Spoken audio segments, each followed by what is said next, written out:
అమ్మో ఈ నా ఎలా నన్ను చంపిస్తలో ఉంటాడే.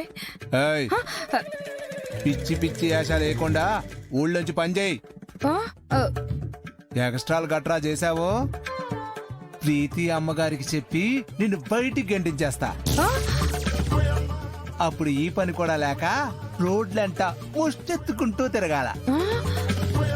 హ, నీ మొహం చూసి ఎవడు 10 రూపాయలు కూడా భిక్షమేయడు.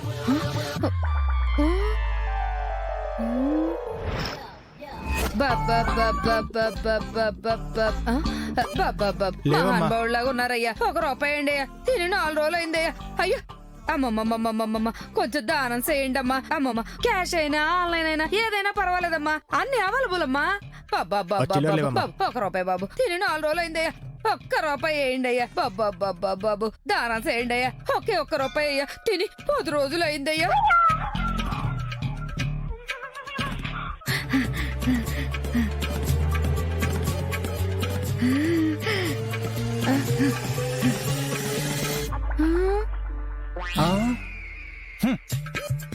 నీ మొహానికి 10 రూపాయలు హై బడ్జెట్.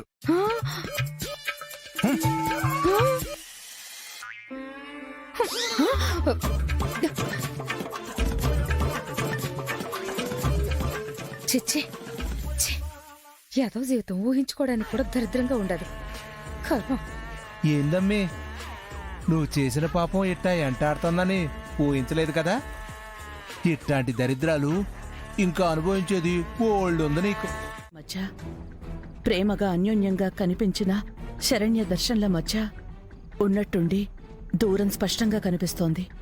కారణం ఏమై ఉంటుంది తెలుసుకోవాలి.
ఏంటి మేడం, నీకు పెళ్ళైందా?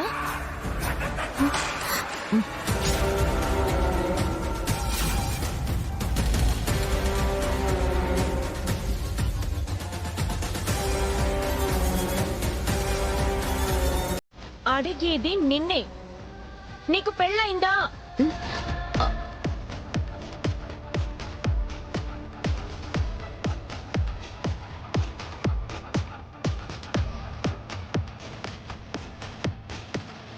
చెప్పమంటున్నానా?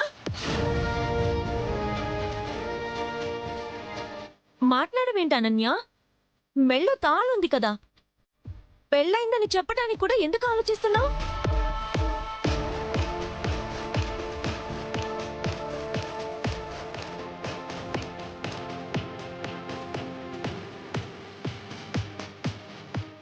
అంటే మేడం అయ్యింది.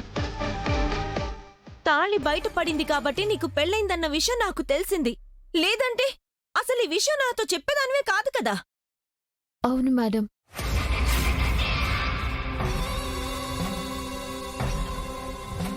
నాకు పెళ్ళైన విషయం మీతో చెప్పేదాన్ని కాదు.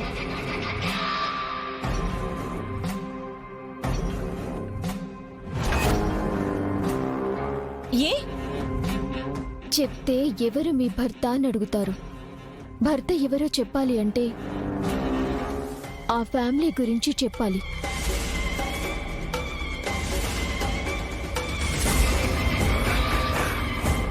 ఫ్యామిలీ గురించి చెప్పాను అంటే ఇక్కడున్న పరిస్థితులన్నీ తారుమారైపోతాయి.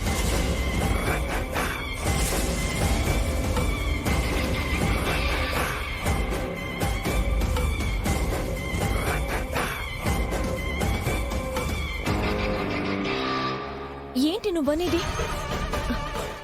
ఇక్కడ పరిస్థితుల్లో తారుమారవ్వడం ఏంటి? నీ పెళ్లికి ఇంటికి సంబంధం ఏంటి?